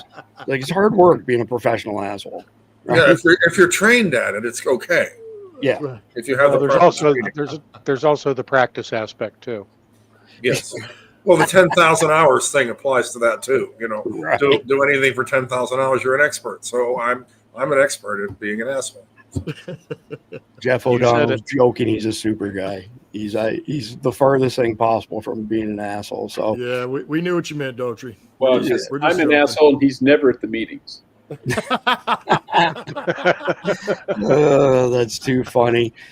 So want to say thank you to all of our Guardian subscribers out there. Those are people who signed up on our Substack or Patreon. We mostly do stuff on Substack. I posted a screenshot from Patreon earlier this week where they took one of our articles down because they said we were inciting violence because we quoted some of the lunatic crap the left said as far as dancing on Charlie Kirk's grave was concerned, but we were the bad guys. So I don't invest a lot into Patreon for Survival Dispatch because it's not a trustworthy platform. It's no more trustworthy than CommieTube. Substack, on the other hand, survivaldispatch.news. Sign up for a free account. The more you sign up, the higher we rise in the top 100. We've been, pretty consistently in the top 10. Today we dropped in number 18 or 19. Yesterday we were number 9. It's all predicated on signups, and you don't have to pay. If you sign up for a free account, that counts. Daily sit reps, weekly watch guides, early access to JJ Morris's instructional videos. But if you pay $7.99 a month or $74.99 a year, 2.5 months for free, you get automatically enrolled in SDENS, the Survival Dispatch Emergency Notification System. You get an invite to our super crazy high traffic signal chat where there is an ass ton of intelligence shared by the community. You get all 37 of our Survival Dispatch Insider e-magazines that we sell for $10. That's $370 worth of stuff. And you get all of the sources to all of our sit reps. We will be back tomorrow night, usual time, 7 p.m. Eastern, with the next episode in our 9/11 2.0 Long War series. And it's focused on law enforcement, overwhelmed, first responders, pushed past limits when order completely unravels. So I also want to thank our sponsors out there, CCW Safe and our friends at Carnival. This is an amazing product. Nobody else has this. This is freeze-dried, 25-year shelf life, steak, chicken, and pork. It's an amazing product. It's not easy to freeze-dry meat. If it has fat in it, it'll turn to jelly. The jelly will destroy the rest of the product in very short order when you seal it in a Mylar bag with an O2 absorber. So they've come up with some very proprietary things to do something nobody's done before. Holy cow, I think that's it. I've got a great closing video. Now, if you don't like modern style music, that's okay, but you know, kind of like the rap rock stuff. So you may not like it if you don't like that kind of music, but this is another tribute to Charlie Kirk from Mises, and he's pissed off, and so are the rest of us are pissed off, and hopefully that's Charlie Kirk's legacy, that we redirect all of our anger over this and we actually affect change. So that's it. We'll be back tomorrow night, same time. Between now and then, please like, share, comment, and subscribe. God bless America. Enjoy the closing video. God bless America. And sign up. I don't know what to say, Lord, but I know that I can stay silent. And I don't know what to pray, Lord, so I pray that I don't turn violent. I try to turn the other cheek, evil's everywhere I turn, I feel it turning me into someone I don't want to be, someone that don't forgive. But if we let evil go, we just punish the innocent. Children woke up without daddy and a wife without a husband, and you celebrate in public like you love it. So disgusted, God, I'm trying not to cuss, but what the f*** do that around me and I'm swinging, that's on everything I love. And if they lock me up, then lock me up and throw away the key. Rather be a man behind bars than a coward living free. You probably got no principles if you ain't got no enemies. This the point of no return, your turning point where you need me. Cause laughing at a man's death, same as pissing on his grave. But I bet you cowards thinking that you brave. I said, laughing at a man's death, same as pissing on his grave. But I bet you won't do that in my face. Cause these cowards shot to stand up, man, while he was sitting down. I don't recognize the world that we live in now. The Bible said that this would happen, it's all written down. The final minutes of the final time is ticking, Jesus coming any minute now. They shame was sacred while they celebrating sinning now. I say it loud enough that you can hear it in the clouds.